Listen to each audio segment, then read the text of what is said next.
Magandang araw mga bata! Bagong araw, bagong aralin na naman. Binabati kita dahil iyong nalampasan ang unang aralin, ang paglaganap ng korido sa panahon ng pananakop ng mga Espanyol. Ang susunod nating talakayan ay ang kaligirang pangkasaysayan at mga tauhan ng Ibong Adarna. Paglalakbay sa mundo ng mahiwagang ibon at mga bayani. Ang Ibong Adarna ay isang mahalagang akdang pampanitikan sa Pilipinas na naglalaman ng mga elemento ng kasaysayan, kultura at tradisyon. Sa mga susunod na bahagi, ating tatalakayin ang mga pinagmulan at impluwensya ng akdang ito sa ating lipunan. Pinagmulan ng akda. Ayon kay Pura Santillan Castrense, ang tiyak na manunulat ng Ibong Adarna ay hindi matukoy. Maaaring ang akdang ito ay nagmula sa mga kwentong bayan mula sa iba't ibang bansa sa Europa, kagaya ng Romania at Denmark.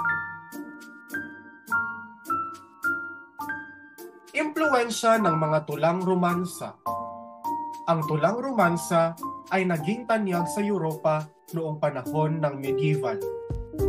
Ang mga tulang ito ay naipasok sa kulturang Pilipino mula sa mga Espanyol. Pagdating sa Pilipinas, ang mga tulang romansa ay dumating sa Pilipinas mula sa Mexico noong 1610 at ito ay ginamit ng mga Espanyol upang himukin ang mga katutubo sa Kristyanismo. Pagsasalamin ng kaugalian ng mga Pilipino. Masasalamin sa Ibong Adarna ang mga pagpapahalaga ng mga Pilipino, gaya ng pagiging makadiyos at mataas na pagpapahalaga sa puri ng kababaihan. Ang akdang ito ay nagpapakita ng katatagan sa pagharap sa mga pagsubok. Panitikan at kasiyahan.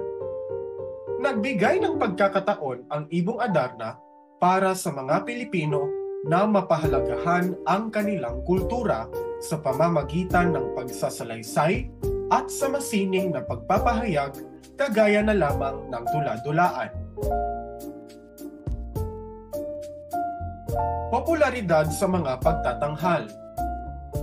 Ang pagtatanghal sa Ibong Adarna bilang isang tula sa entablado sa mga pistang bayan ay nagbigay saya at inspirasyon sa mga tao upang panandalian nilang makalimutan ang paniniil na kanilang nararamdaman sa ilalim ng pamamahalang Espanyol.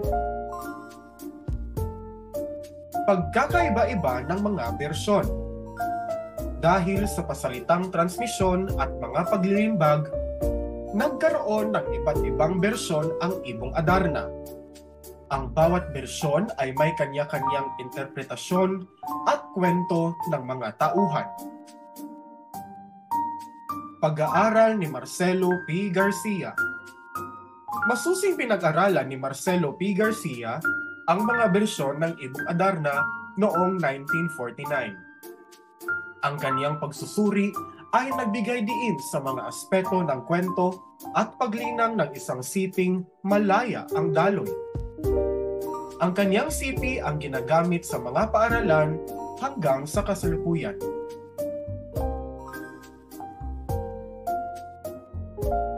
Mga tauhan ng Ibong Adarna.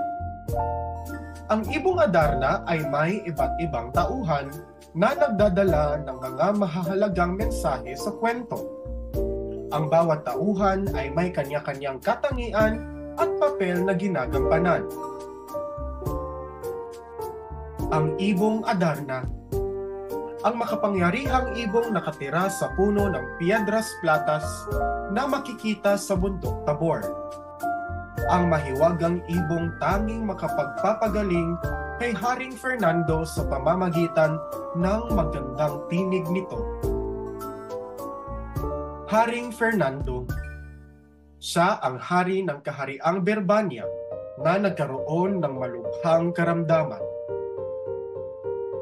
Reyna Valeriana. Siya ang kabiyak ni Haring Fernando at ina ni na Don Juan, Don Pedro at Don Diego. Nagkaroon siya ng likas na otoridad na magdesisyon para sa kaharian at para sa kapakanan ng kanyang pamilya sapagkat nagkaroon ng karamdaman ang kanyang asawang hari. Don Pedro. Si Don Pedro ang panganay na prinsipe at may mapagmataas na ugali. Nakipagsapalaran siyang hanapin ang mahiwagang ibon sa bundok Tabor. Don Diego. Si Don Diego ang pangalawang anak ni Haring Fernando, isang prinsipe na nahuhumaling sa kasiyahan at pagkain.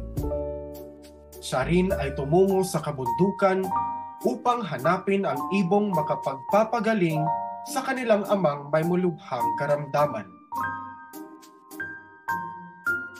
Don Juan.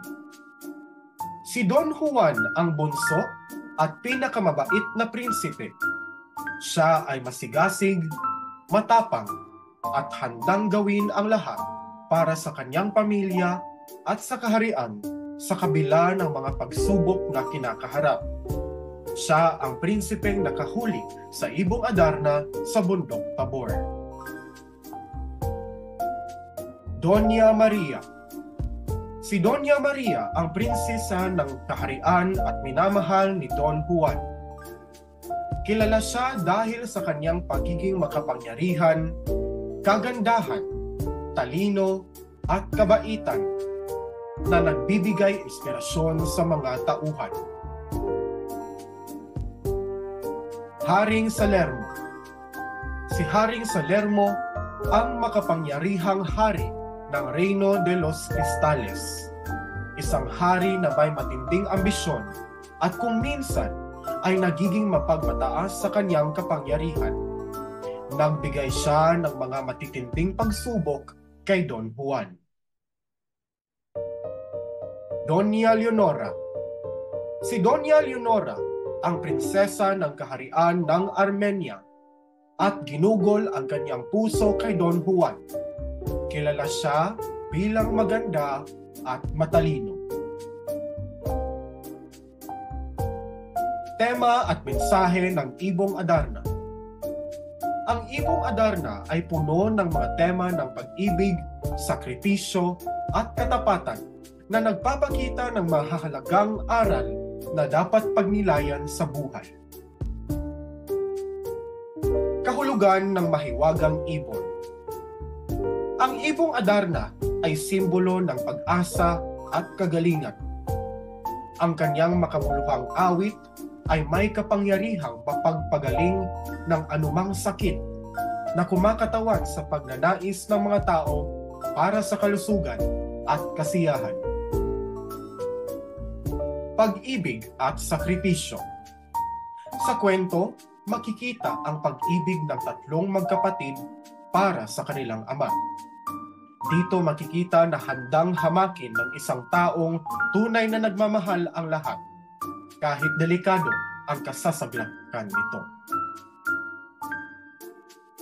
Pamilya at tungkulin. Ang mga tauhan ng Ibong Adarna ay nagpapakita ng kahalagahan ng pamilya. Si Don Juan, bilang bunsong anak, ay handang gawin ang lahat para sa kanyang mga kapatid at magulang na nagpapatunay sa pagpapahalaga sa pamilya. Katapatan at katapangan. Ipinapakita ng Ibong Adarna ang katapatan ni Don Juan sa kanyang misyon. Ang kanyang katapangan sa pagharap sa mga pagsubok na dulot ng matinding dedikasyon ay naglalarawan ng tunay na pagkakaroon ng moral na prinsipyo. Paglalakbay at pagsubok. Ang kwento ay puno ng simbolismo, lalong-lalo na sa paglalakbay ni Don Juan na kumakatawan sa mga hamon ng buhay at mga katatagan nito sa pagharap ng mga naturang hamon. Ang kanyang mga pagsubok ay nagpapakita na sa bawat hakbang ng paglalakbay ay may mga aral na dapat matutunan at pahalagahan. At doon nagtatapos ang ating talakayan, mga minamahal naming estudyante. Pumunta sa quizzes para sa isa na namang pagganyak.